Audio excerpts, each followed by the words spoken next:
Como lidar com a dissensão? É uma pergunta, né? Como lidar com a dissensão? A palavra dissensão significa falta de entendimento ou divergência de opiniões, de interesses ou de sentimentos entre duas ou mais pessoas. É uma condição de disputa ou de litígio ou ainda uma certa desavença. Então, na prática, uma pessoa contra a outra, questão política, disputa no trabalho, questões religiosas, opiniões contrárias. A dissensão na igreja, e você vai ver aqui, eu separei alguns textos falando sobre, todas as vezes que a Bíblia vai falar de dissensão, vai falar isso, dessa disputa, dessa briga entre irmãos, dessa questão de divergência de ideias, dessa divergência de opiniões. E isso na vida, como diz aqui o texto, a dissensão ela faz parte da vida e é impossível você evitar, né? É impossível evitá-la, mas nós precisamos aprender a lidar. Só que nós precisamos fazer algumas distinções do local dessas dissensões. Existem locais que nós precisamos aprender a lidar com essa dissensão, porque essa dissensão ela é necessária, ela é normal, natural. Porém, nós precisamos entender que existem também lugares onde nós devemos evitar essa dissensão, porque aí é onde ela vai causar problema. Por exemplo, um primeiro exemplo básico. Jesus disse assim, que uma casa dividida, o que é que vai acontecer com ela? Ela não vai prosperar, ela vai ruir. Ele disse, uma casa dividida, ela vai ser destruída. Uma casa dividida, ela não vai para frente. Ou seja, Jesus está dizendo que não pode haver esse tipo de litígio. O litígio é a briga legal, é tipo o que acontece nos tribunais, né? Que um está lutando por um direito, o outro pelo outro. Então, o litígio ele não pode acontecer no ambiente familiar. Não é saudável. Acontece ou não? Acontece. Mas Jesus está dizendo que não tem futuro esse litígio. Não vai ser bom para ninguém. O marido tem uma visão, a mulher tem outra visão. Isso é uma casa dividida. Ela não vai para frente, porque um vai remar para um lado, o outro vai remar para o outro. Então, a visão diferente, o jugo desigual na questão da visão, causa a dissensão. E nesse ambiente familiar não é saudável. Nesse ambiente familiar não vai trazer coisas boas. Não é uma coisa que a gente diga é natural. Há distinção entre a igreja e a sociedade. Vamos ler então, onde paramos aí na leitura. Não tem como você evitar a dissensão na sua vida social. No seu trabalho, se você trabalha pelo menos com uma pessoa, você vai ter ali no mínimo 2 opiniões. Então, não tem como evitar isso, porque faz parte. É um ambiente de trabalho, um acha que deve ser feito de um jeito, outro acha que deve ser feito do outro. Ah, mas eu tenho um chefe e eu penso diferente do meu chefe. Ok, eu posso até pensar diferente do meu chefe, mas eu, como bom funcionário, eu tenho que obedecer. E até como servo de Deus, a Bíblia nos manda obedecer, nos submeter. Mas eu posso pensar diferente. Ou eu posso, se eu tiver a oportunidade, dar uma opinião, de repente aquela minha opinião pode ser aceita. O ponto é, na sociedade, na nossa vida social, a dissensão ela é perfeitamente natural. Porque nós somos pessoas que pensamos, nós temos opiniões sobre como deve ser conduzido um trabalho, nós temos opiniões políticas, nós vivemos num país democrático, logo nós temos a liberdade de escolher de que lado dessa democracia nós vamos ficar. A gente está passando um período agora que, assim, não é uma coisa muito natural o que está acontecendo, não é uma coisa muito recente, porque durante anos nós fomos acostumados a ter sempre uma visão. O Brasil ele vem sendo doutrinado e politicamente dominado por uma visão única há muitos anos. Era aquela historinha, a gente achava que não, uma hora está à esquerda, outra hora está à direita, e na verdade nunca houve direita. Sempre todos eram farinha do mesmo saco, com roupinhas diferentes, com discursos diferentes, mas a prática, a ideologia sempre foi a mesma. Eles nunca tinham visto uma opinião de fato diferente. Então, há 4 anos, surgiu realmente uma visão diferente, e essa visão diferente, ela ganhou. E o povo que era a maioria, que é a maioria, porque a maioria brasileira é cristã, conservadora, que é pró-família, é a maioria. É a maioria. Esse povo estava calado. Esse povo estava fora da política, sem entender.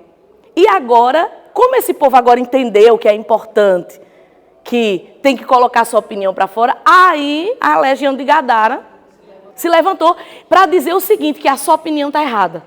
Que não pode. Eles estão desesperados porque agora sim existe a polaridade, que tem que existir. Tem que existir. Você já imaginou você assistir um filme onde não existe, eu não estou falando, vamos dizer aí, um filme de ação, um filme de guerra, e não tem o lado do bem e não tem o lado do mal. Que graça, o que te motivaria a ir para o cinema assistir esse filme? Ah, eu vou assistir o filme de luta, que o cara está lutando sozinho, assim, sozinho. A graça de tudo isso é que tem um lado bom e tem um lado ruim. A vida é assim. Então, as pessoas, elas estão chateadas, esse grupo está chateado, porque agora se levantou alguém. Entenda, na sociedade, essa dissensão, ela é perfeitamente normal, natural, porque são visões diferentes. E as pessoas, elas têm o direito, como nós estamos debaixo de um regime democrático, nós temos direito de escolher essa visão. Então, é perfeitamente correto que haja essa dissensão, que haja essa divisão, que haja esse litígio, que haja essa divergência de opiniões, de pensamentos, de crenças, de valores. Isso é perfeitamente normal.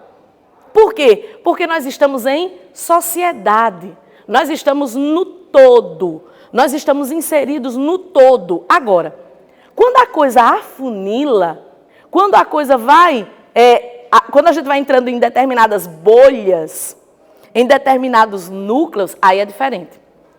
Aí vamos entrar na questão da empresa primeiro. Você vai para uma empresa, você vai trabalhar num lugar, primeira coisa que você tem que entender, quem está se submetendo àquele lugar é você. Sim ou não? Aquele lugar tem um dono, aquele lugar tem uma visão. A maioria das empresas onde você chega tem uma plaquinha. Não tem? Visão e missão. 2 plaquinhas, às vezes uma com as 2 coisas. Vocês já viram isso? Quem nunca viu, entre nos estabelecimentos e olha que lá tem. Nossa visão, nossa missão.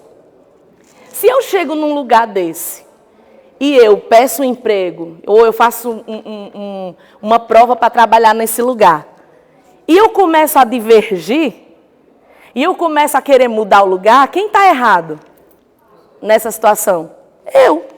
Porque eu sei que ali existe um lugar, existe uma visão, já tem um rumo, mas o rumo é errado. Ok. Se o rumo é errado, então não se meta. Não entre. Se você acha que esse rumo é errado, você não tem que se meter. Você entende? Porque ali é um núcleo. Ali é um lugar privado. Ali é um lugar, eu não estou falando aqui de serviço público, estou falando de empresa. Então ali é um lugar privado, com regras, com normas, com costumes. Então, se você puder e tiver a oportunidade de dar opinião para melhorar e for aceito, show. Mas se sua opinião não for aceita, você não tem que bater o pé. Você tem 2 escolhas. Ficar e obedecer ou sair. Porque se você fizer qualquer coisa fora disso, você está agindo com rebeldia. E isso desagrada a Deus, mesmo sendo lá na empresa. Porque você está em rebeldia contra uma autoridade. Você está querendo mudar uma coisa que não tem nada a ver com você. O cara é o dono, ele faz o que ele quiser. Se ele quiser vender uma coisa por o valor que ele quiser, ele vende. Se ele quiser tocar fogo, o que ele quiser fazer. Agora, você se submete ou não. Então, nesse núcleo, eu posso ter divergência, eu posso não concordar, mas eu tenho que me submeter, porque ali dentro não é um ambiente democrático. Porque ali existe uma chefia. E é isso que muitas vezes as pessoas não entendem. Tem gente que entra numa empresa para trabalhar e ela já chega com uma bandeira. Cara, você não tem que chegar com essa bandeira porque, primeiro, você não manda lá. É aquilo que eu sempre falo, gente, você só vai entender o que é o funcionamento de uma empresa quando você ou for dono da sua empresa ou você tiver um cargo de chefia, onde você conhece o miolo, né? O núcleo das coisas. Aí você vai entender, caramba, complicado isso aqui mesmo. Mas enquanto você está no outro lado, é difícil entender. Aí você vai fazer um monte de questionamentos e reivindicações que não tem a ver. É muito bonito na teoria, mas na prática não existe. Os políticos, quando vão para a TV, como é que eles falam, quando eles vão dar entrevista? Porque, olha, a gente tem que melhorar saúde, educação. Eu era desse tamanho. E os mesmos. Não muda os personagens, o mesmo personagem. Porque o povo precisa de saúde, a gente vai ganhar para dar mais. Saúde, educação e emprego. E continua nesse lenga-lenga, nesse lenga-lenga. E os caras entram, fica 500 anos e ainda tá. Porque nós vamos lutar. O que eu acho mais engraçado, principalmente aqui em Alagoas, que aqui é todo mundo, todo ano, a gente vota nas mesmas pessoas. É um ciclo. Aí os pais vão se aposentando, vai botando os filhos. Aí é o ciclo. E os filhos têm o mesmo nome. A história é sempre a mesma. Nós vamos trazer a mudança. Meu pai, tu tá há 500 anos. Como é que tu vai trazer a mudança se tu é a velha guarda? A mudança que já está. Nós somos a mudança contra as forças do fracasso e do... A mesma conversa. E é tudo teoria. Eu vi um cara dando uma entrevista num podcast, foi muito legal, porque ele foi falar, ele é um candidato de esquerda. Aí ele foi falar essa mesma ladainha de sempre. Porque o povo não precisa dessa briga de direita e esquerda. O povo precisa de saúde, educação. Aí começou. Aí o cara do podcast disse assim, ok, mas na prática, como é que você vai dar mais saúde, educação? Porque não tem, é só uma conversa. Blá, blá, blá. Tá, como é? Não, porque, olha, tá vendo? Se fosse eu fazia isso. Tá, como? Como? E a gente foi se acostumando a ouvir essa historinha sem entender o como. Pode prestar atenção, isso acontece em toda eleição. Para prefeito, para governador, para presidente, para deputado, qualquer área. Você vai ver sempre a mesma história. Nós vamos lutar. Eu acho engraçado, é campanha de vereador. Porque não tem uma pessoa mais... Olha, não manda em nada, não. Não manda em nada. Porque nós vamos mudar a história de Palmeira dos Índios. Sim, tu vai ser o quê? Vereador? Mas, meu Deus! Tu vai votar lá. E o teu voto sozinho e nada... Se tu não tiver uma base para votar junto com tu, não sai do canto. Não, porque eu vou construir uma escola, porque eu vou... Nós vamos aumentar o emprego. Tá, como? Não, nós vamos aumentar. Como? Tu vai dar uma canetada em empregos. Então, assim, é muito blá, blá, blá e pouca ação. Então, essa questão, isso acontece nas empresas. Podia ter isso, podia ter aquilo. Devia fazer isso. Sim, como? Porque a ideia, ela só é válida quando você chega com ela pronta. Quando você diz assim, ó, eu tenho essa ideia, eu acho que, tá, como? A gente faria isso, isso e isso. Aí vai ser avaliado se aquilo é viável ou não. Então é correto no meio da empresa você ter essa divergência, porém você tem uma escolha. Você pode escolher se você fica ou se você sai. Se ficar, tem que submeter, não pode, principalmente como cristão, ser rebelde. Outro núcleo, estamos falando aqui, igreja e sociedade, a família. Por que esse ambiente familiar, esse núcleo familiar, ele não pode estar dividido? Porque, na sua opinião, nós falamos aqui, casa dividida não subsiste, ok. Mas por que, além disso, você escolheu a família que você nasceu? Não, né? Deus permitiu você nascer ali, mas por que eu tenho que obedecer? Por que eu tenho que me submeter? Porque eles são os líderes, eles são os donos da casa. Sempre chega para mim, para o pastor, e eu gosto muito quando chega esse assunto para mim, porque eu trabalhei, Deus me deu oportunidade de viver algumas situações e trabalhar em determinados lugares que me ajudam até hoje, na prática. Né? Coisas que eu vivi. Eu trabalhei num banco na área de habitação e quando eu fui para o cartório também nessa área de imóveis e tal. E uma das coisas que eu acho muito interessante quando chega para mim é quando chega filhos que dizem assim, mas o meu pai está vendendo a nossa casa. Mas o meu pai vai vender o carro. Mas o meu pai está vendendo a fazenda. Mas é a minha herança. É a minha herança, o que vai ser de mim? Aí eu digo, se eu fosse seu pai, eu não vendia não. Eu jogava gasolina, era isso que eu fazia. Porque certos filhos, um filho que está de olho na herança, se eu ouvisse qualquer história, se eu tivesse filhos, e eu ouvisse qualquer história de alguém falando de herança, eu digo, eita, Suzane Richthofen, peraí, vou morar de aluguel. Você não vai me matar por nada. Tem nada para você pegar de mim. Gente, não existe herança com pai e mãe vivo. Herança é algo que você só passa a ter direito quando o dono daquele bem morre. Não existe herança. Filho não tem herança se os pais estão vivos. Não existe isso. Então, seu pai, sua mãe, eles podem vender, dar. Eles podem tocar fogo, fazer uma fogueira, assar milho em cima do carro. Quero tocar fogo. Assa um churrasco em cima do carro. E você não tem que dizer nada. Porque, primeiro, de quem é o carro? Quem comprou? Quem trabalhou? Porque se foi você, o Vitor que é rico, aí ele chega e diz assim, tá aqui, eu estou dando a casa para vocês. Mas é o seguinte, sou eu que estou dando, então o Vitor tem o voto para dizer, não vai não vender, não vai não. É diferente. Acontece de filhos que dão de presente um carro para o pai, tá aqui. Aí o pai, não, eu lhe dei, mas é para preservar. Eu tenho o direito de dar minha opinião, se fui eu. Agora, teu pai e tua mãe trabalharam, conquistaram, e você quer dar opinião? Dentro de casa, quem manda são os pais.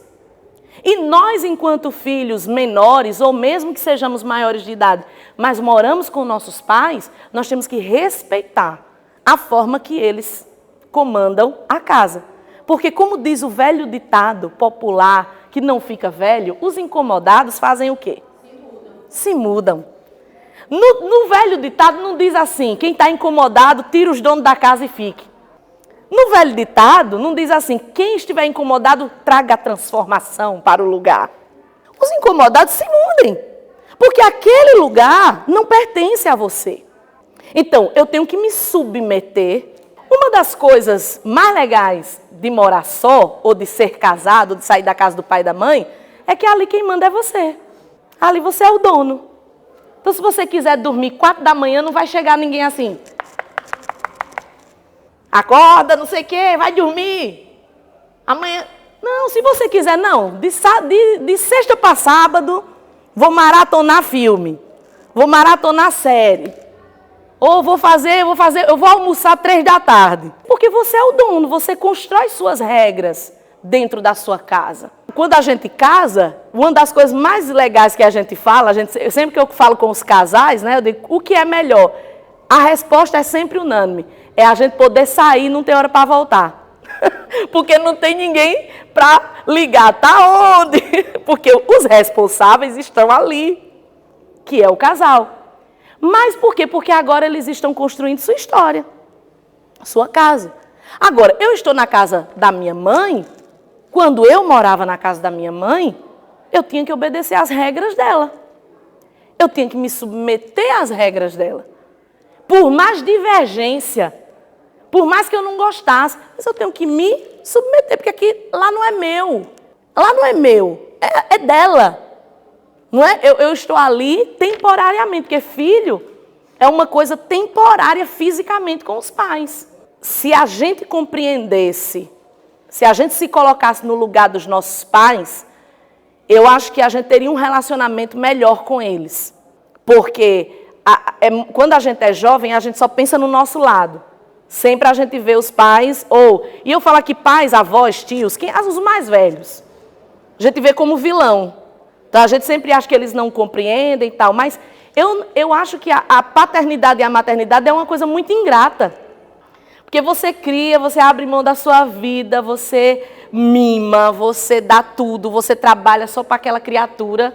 Aí a criatura cresce, tipo, eu crio meu filho, vamos dizer que eu tenho um menino, aí eu crio ele, faço, né, meu príncipe, meu amor, minha vida, E a mamãe, a senhora é a mulher da minha vida. Os meninos fazem isso.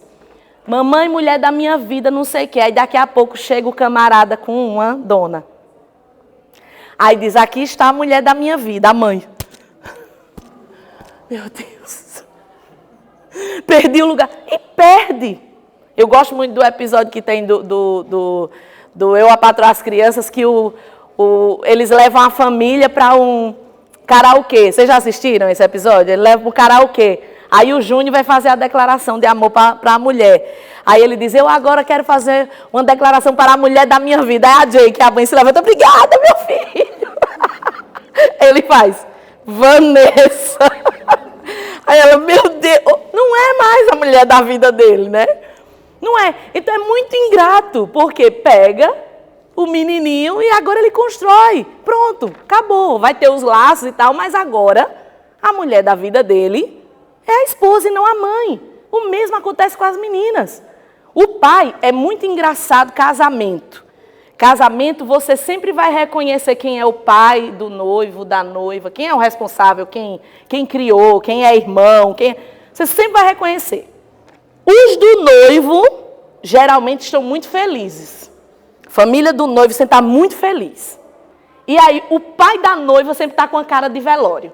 Sempre. Ele está parecendo que está levando a filha. Em vez de ele estar ouvindo, ele está ouvindo, ele está ouvindo um funeral. Por quê? Porque é ingrato. Você vai criar seus filhos ali, você vai ter responsabilidade sobre eles até um certo tempo. Depois cada um vive sua vida. Por tudo que falamos, mas por isso também, poxa, submeter é o mínimo. Nesse período que vivemos debaixo da autoridade de alguém, seja de uma avó, de um tio, de um irmão mais velho, de quem quer que seja, submeter-se é uma questão de respeito, é bom, faz parte. Agora, quando você constrói a sua vida, aí eu fiz a pergunta, você escolhe o lugar que você nasce? Você escolheu seu pai, sua mãe? Você escolheu seus irmãos? Sim ou não? Não. Agora, quando você vai construir a sua família, você escolhe? Sim. Então, aí é você que vai determinar com quem você vai casar. Então, por isso que você não pode, vou pegar de novo o que o Igor falou, por isso que não pode existir a divergência de visão. Porque se houver, a culpa é sua. Porque tudo isso tem que ser visto antes. Você não tem que casar porque é bonitinho, bonitinha, porque você gosta, porque ri, porque gostam de algumas coisas, mas se as visões são diferentes. Não adianta reclamar daquilo que você escolheu, daquilo que você permitiu. Foi você que foi lá e pegou.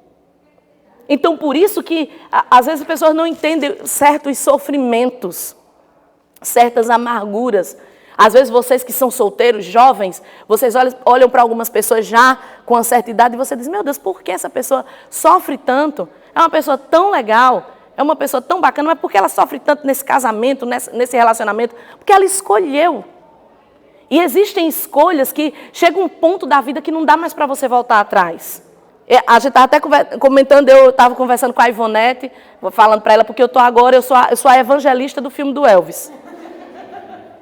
Agora eles não precisam de management, eles não precisam de ninguém para divulgar. Eu estou divulgando, assistam, muito bom. E eu estava comentando com a Ivonete sobre isso, que o que me marcou no filme do Elvis existe um momento que você toma determinadas decisões, que elas determinam a sua vida.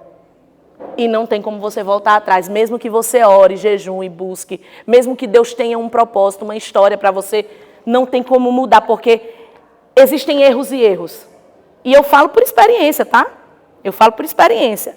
Existem coisas que não dá para mudar. Tem coisas que eu fiz que eu não tenho como voltar atrás e determinou minha vida. Algumas foram positivas, outras negativas. E não dá para você, mas meu Deus, eu não tinha entendimento, eu era muito jovem. Não dá. Não dá.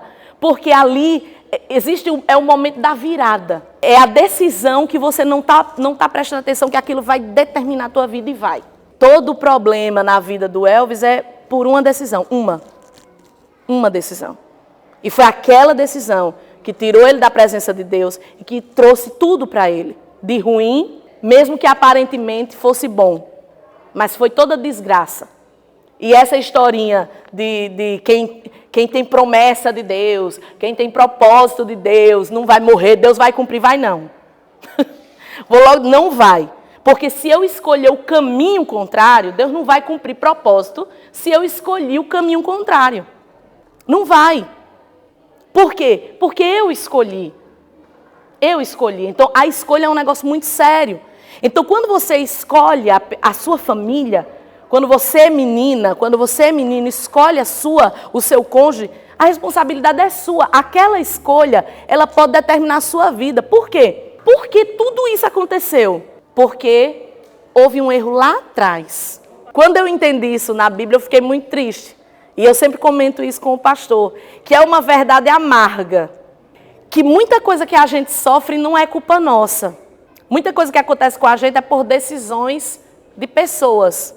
Por exemplo, decisões dos nossos pais nos afetam. Decisões dos nossos avós nos afetam. Nós não escolhemos nascer onde nascemos. De repente, nascemos onde nascemos por escolhas que fizeram.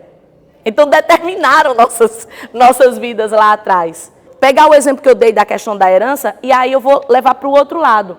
Você não tem como dominar isso, seu pai, sua mãe, vender as coisas. Mas você sofre a consequência. Porque, de repente, e eu já vi isso, o pastor tem uma história dessa, ele conta sempre aqui. Ele tinha uma família estruturada, financeiramente, a história dele é muito parecida com a minha, mas eu digo, a diferença é que a mãe dele era uma pessoa muito ingênua. Ingênua, porque ela pega os filhos e sai. E o bonito fica com tudo. A minha mãe é diferente. A minha mãe traz a polícia para tirar o macho dentro de casa. Minha mãe é amazona. Minha mãe é da Mulher Maravilha. Ela já vem com a espada. Quem sai é tu. Mas a maioria das mulheres, elas são ingênuas. Elas não... E a gente está falando de uma época onde a mulher não tinha os direitos que tem hoje, não tinha o entendimento das coisas que tem hoje. Então, ela, por medo, saiu. Aí você pega por uma decisão, você pega aquele monte de filho e sai perambulando pelo caminho.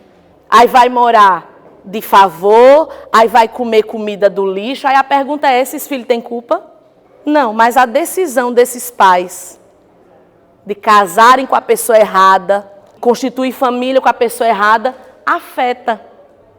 Afeta. Então, você não tem culpa dos negócios que seus pais, seus avós fizeram no passado, que te afetam. Porém, isso não é desculpa para você morar lá, nesse problema, nesse passado. Não, eu fui afetado. Por exemplo, eu fui afetada pelas decisões do meu pai, minha mãe foi afetada pelas decisões do meu pai. E nós não fomos mais, porque eu volto a dizer, minha mãe é uma mulher, né, à frente do seu tempo, a mente muito mais aguçada. Eu vi muitas vezes acontecer no cartório a mulher chorar, assinando. E eu, mulher, como tu é besta, eu pensando comigo. E eu chorando, porque o cara vendeu a casa. Aí o que acontece? Todo mundo é afetado por aquilo ali. Todo mundo, os filhos são afetados. Aí o filho, de repente, quantas histórias a gente conhece? A pessoa está lá naquela cidade, já tem aqueles amigos. Aí os pais fazem alguma coisa errada, aí vai para outra cidade que não tem nada a ver, a família vai. E aquela tribulação. Muitas vezes somos afetados pelas decisões dos nossos antepassados. Mas isso não pode afetar nossa vida a partir da construção que nós decidimos fazer. Então, esses dois ambientes, eles são bem diferentes. A igreja, a sociedade, o ambiente que nós falamos da empresa, esses ambientes são diferentes. Agora volte comigo aí para o texto.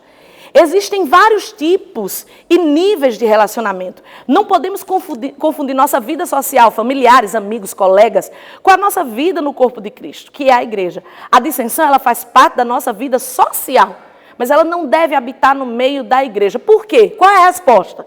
Porque a igreja é lugar de unidade e a dissensão é o contrário disso. No contexto bíblico, dissensão é obra da carne, é pecado e por isso deve ser evitada e combatida. Então, diante de tudo que falamos sobre essa distinção entre sociedade e igreja, e aí a gente coloca dentro da sociedade a questão da nossa vida familiar e os dois tipos de família, família nuclear e família que eu construo, a família a partir da minha história, do meu casamento, ou quando eu, como solteiro, resolvo morar sozinho, ter a minha independência, eu estou construindo a minha vida, a minha história. Há uma diferença entre tudo isso e a igreja. Porque aí entra naquela questão, você foi obrigada a vir para a igreja? Alguém te obrigou? Você é obrigada a estar aqui? Não. Então lembra da plaquinha, da visão, da missão? É a mesma coisa na igreja, qualquer igreja. Por isso que em qualquer igreja é pecado você se rebelar, não é só aqui. Qualquer igreja. Ah, mas esse pastor está pregando tudo errado, e por que você está lá? O pastor está te obrigando, se você sair daqui eu te mato. Não acredito que exista isso.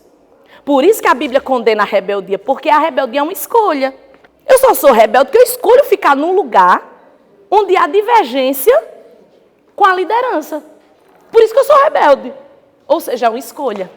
Então eu não posso, não pode haver. Eu não posso estar como os meninos citaram aqui. Como é que eu vou estar na igreja, o pastor diz uma coisa, aí eu digo outra. E eu não sou o pastor. Um líder de jovens, liderança de mulheres, liderança... Vai por um caminho, eu vou pelo outro. Tá, o que você está fazendo aqui? Por que você está aqui? Você está trazendo mal para você. Porque se o pastor diz A, você diz B, isso não vai fazer mal, não é para o pastor, é para você. Porque a maldição, ela vem para o rebelde, não é para o pastor. Então, eu não sou obrigada a estar na igreja. Eu posso ir para qualquer igreja. Mas se eu escolho, se Deus me chama num lugar e eu quero estar naquele lugar, é porque eu preciso andar na mesma visão daquele lugar. Eu não posso ter divergência daquele lugar. Eu volto para a questão do casamento. A moça está na igreja, é crente, é uma bênção, fervorosa. Aí ela decide casar com um cara que não é crente. Aí depois que casa com um cara que não é crente, não, porque você tem que ir para a igreja comigo, porque você tem que ir para a igreja comigo, porque não sei o quê. Aí ele vai dizer o quê para ela? Minha filha, eu não menti para você. O problema aí é todo seu. Eu estou aqui, ó. Eu era assim. E você veio. Então, às vezes, a gente fica querendo mudar situações que é a gente que criou, né? O mesmo pode acontecer com os homens. Conhece uma pirigueta, a menina só anda pelada. Aí, quando casa, essa roupa não vai. Ela vai dizer o quê pra tu? Você me paquerou naquela balada, eu tava pior que isso. Ah, mas agora você é minha mulher. Ah, é? Você entende? Eu não posso reclamar daquilo que foi uma escolha minha. Porque eu não posso devolver um produto que já estava lá. Tudo especificado. Eu só posso devolver se eu fui enganado. Eu fui enganado, comprei gato por lebre, aí eu devolvo o produto. Porque eu fui enganado, tome. Não era isso, que eu não comprei isso. Né? Vocês já viram um meme que tem da mulher que... Não tem aqueles vídeos de coreana, né? Que elas fazem as maquiagens. Aí quem gosta de ver, o pastor é que gosta de me mostrar. Ele, meu Deus do céu, se eu casasse com essa mulher, eu devolvia ela. O pastor diz, eu ia para a justiça. Ele disse, isso aqui é um atentado para os homens. Porque realmente é uma transformação, não é uma maquiagem. A mulher se transforma. Elas botam, né, um negócio assim, bota dente, bota olho, bota tudo. Quando tira é outra pessoa que não, você, meu pai. Aí você compra gato por lebre, você devolve, né? E hoje em dia, viu, vocês que são solteiros, olhe, vocês precisam estar muito na presença de Deus. Porque tem hoje um perigo que é pior.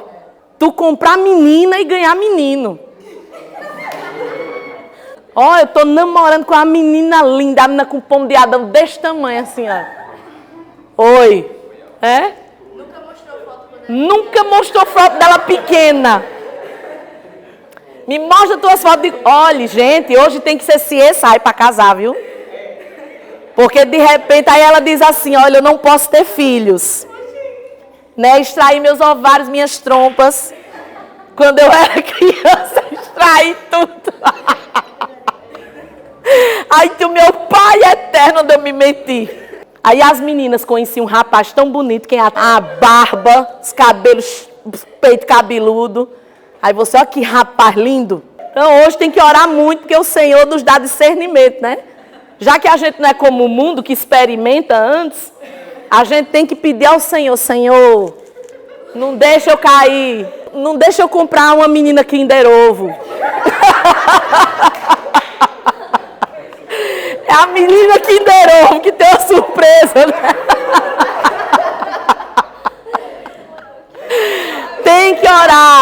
Né? Ele já pensou na lua de mel? Né? O desespero chegar na casa do pastor. Pastor, pelo amor de Deus. Eu tenho que entender, isso aqui é uma coisa. Igreja é outra. Igreja eu tenho que me submeter. Eu tenho uma aula que a gente coloca tanto no discipulado. Acho que quem fez mais recente o discipulado aqui vai lembrar. Tem uma aula do discipulado e tem uma aula de liderança, de obreiros, que a gente coloca a mesma frase sobre rebeldia. Que você não pode ficar na igreja se o seu coração é rebelde com relação à igreja. Se você diverge da igreja, diverge do pastor, diverge dos obreiros, você não concorda com a forma da igreja. Ah, mas eu queria que a igreja, eu queria que o louvor fosse assim. Eu queria que a pregação fosse assim. Eu queria que os jovens fossem assim. Aí a pergunta é, o que você está fazendo aqui se não tem nada que você goste, né? Não, eu queria que fosse desse jeito. Tá, aí a gente sempre diz, se você não consegue se submeter e pegar a frase que o Vitor falou, entender os porquês. Se você não consegue, a gente até coloca assim, vai embora. E vá debaixo da bênção. Venha, converse com a gente. Diga, pastor, eu não vou ficar mais aqui porque eu não quero ser maldição, nem atrair maldição. A gente vai te abençoar. A gente vai te abençoar. Vá, Deus abençoe, que você encontre um lugar onde você possa florescer. Agora você não pode estar num lugar brigando, discordando. Por quê? Porque a igreja não é sociedade. Cada igreja é um núcleo, é uma família. Então aqui nós temos um jeito, a Assembleia tem outro, a Batista tem outro, qualquer outra denominação tem o seu jeito, tem a sua forma. E ela vai atrair as pessoas que são chamadas para aquele formato. Vão se submeter àquele formato, se identificam com aquele formato. Às vezes eu chego em algumas igrejas e eu acho interessante. Algumas pessoas vêm e tal, aí começa a reclamar e fala da liderança. Aí a minha frase é sempre a mesma. Eu digo, tá, se você não concorda com nada, o que você está fazendo aqui? Ah, porque a igreja é do Senhor. Eu digo, sim, a igreja é do Senhor, mas o pastor é o líder. Ele é o anjo da igreja. Ah, mas ele é muito errado. E você está debaixo de um cajado errado? Então as pessoas, elas ficam... E quando você vai investigar no fundo, é a pessoa que tem o espírito de rebeldia. Quer, sabe, a briga, a divergência. Então a gente tem que ter muito cuidado com isso. Isso não pode acontecer. Por isso que Paulo, eu gosto muito, vocês leram aí, Paulo diz assim, irmãos, eu vos rogo, pelo amor de Deus, digam todos a mesma coisa. Sejam unânimes no pensar, que não haja entre vocês divisão, dissensão. Porque qual é a igreja que vai para frente se uns pensam de um jeito, outros pensam de outro? Não vai, gente. Então, igreja e sociedade, é normal ter dissensão na política? É e deve. E deve ter, tem que ter. Porque se não houver divergência de opinião, estamos debaixo de um regime ditatorial. Se só existe uma palavra, aí é ditadura, porque estamos falando de governo, de sociedade. Então, na sociedade, nós vamos ter vários nichos, várias vertentes. Eu não vou obrigar. Você vai obrigar o seu amigo ateu a vir para a igreja? Você vai obrigá-lo? Não. Você pode convidá-lo, mas ele vem se ele quiser. Porém, ele é obrigado a viver em sociedade. Então, tanto você tem que respeitá-lo, como ele tem que te respeitar. Ficou claro isso?